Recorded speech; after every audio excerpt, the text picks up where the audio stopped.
ఆ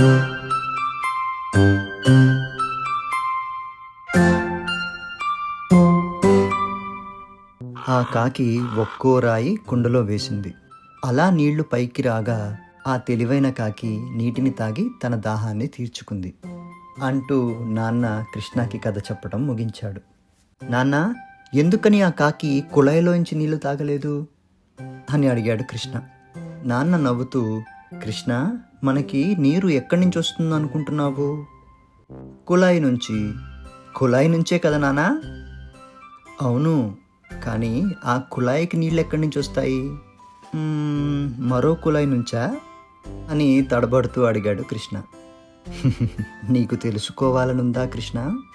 కృష్ణ అమాయకత్వాన్ని చూసి నవ్వుతూ అడిగాడు నాన్న. కాదా? కుళాయికి నీళ్ళు ఎక్కడి నుంచి వస్తాయో చెప్పు నాన్న. చూడు కృష్ణ, ఇదొక పెద్ద ప్రక్రియలో భాగం. కుళాయిలకు నీళ్లు నీటి వనరుల నుంచి వస్తాయి. నీటి వనరులు అంటే చెరువులు, నదులు, ఇంకా సముద్రాలు కూడా.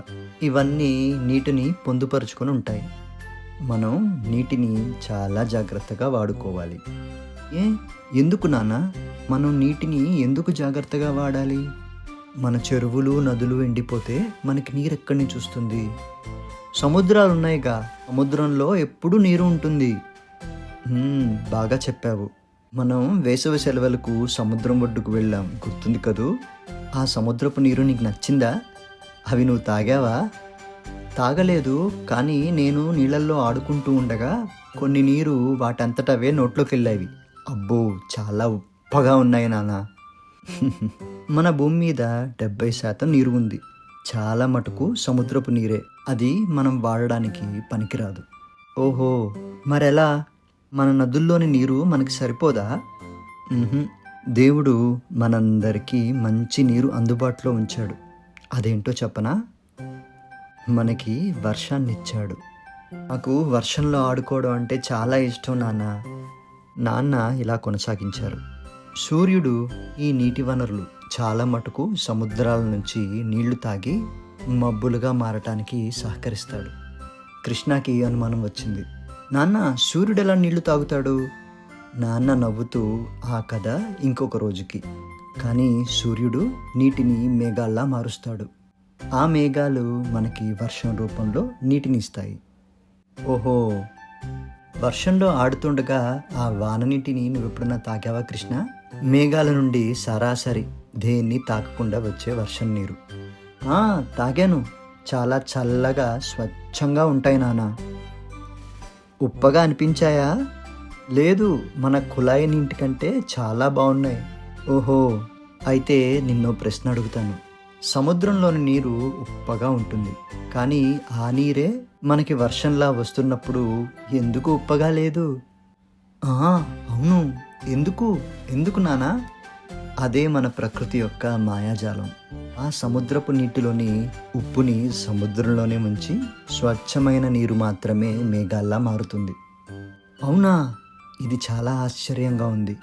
ఇంకా చెప్పు నానా అన్నాడు కృష్ణ ఆసక్తిగా. మనందరికీ ఓ బాధ్యత ఉంది కృష్ణ. మనందరం మన చెరువులని, నదులని కాపాడుకోవాలి. నువ్వెప్పుడైనా ఖాళీ గిన్నెని వర్షంలో ఉంచావా? చాలా తొందరగా నీటితో నిండిపోతుంది. అవును, అలాగే వర్షం మన చెరువుల్లోనూ, నదుల్లోనూ పడినప్పుడు అవి కూడా నిండుతాయి.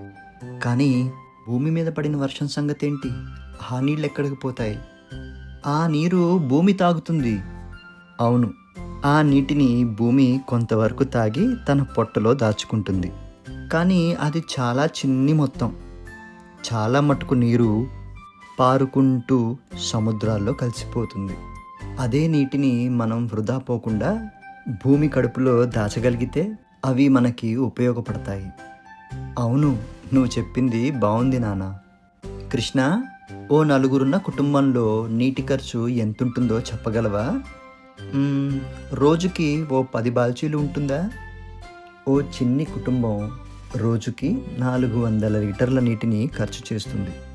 అంటే సుమారుగా 20 బాల్చీల నీరు. అమ్మో, అంత నీరా? అవును కృష్ణ, అంటే ఏడాదికి 7,500 బాల్చీల నీరు.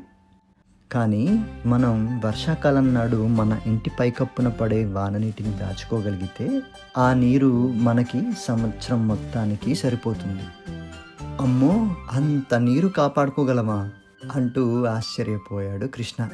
నాన్న నవ్వుతూ, చాలా విషయాలు మాట్లాడుకున్నాం కృష్ణ.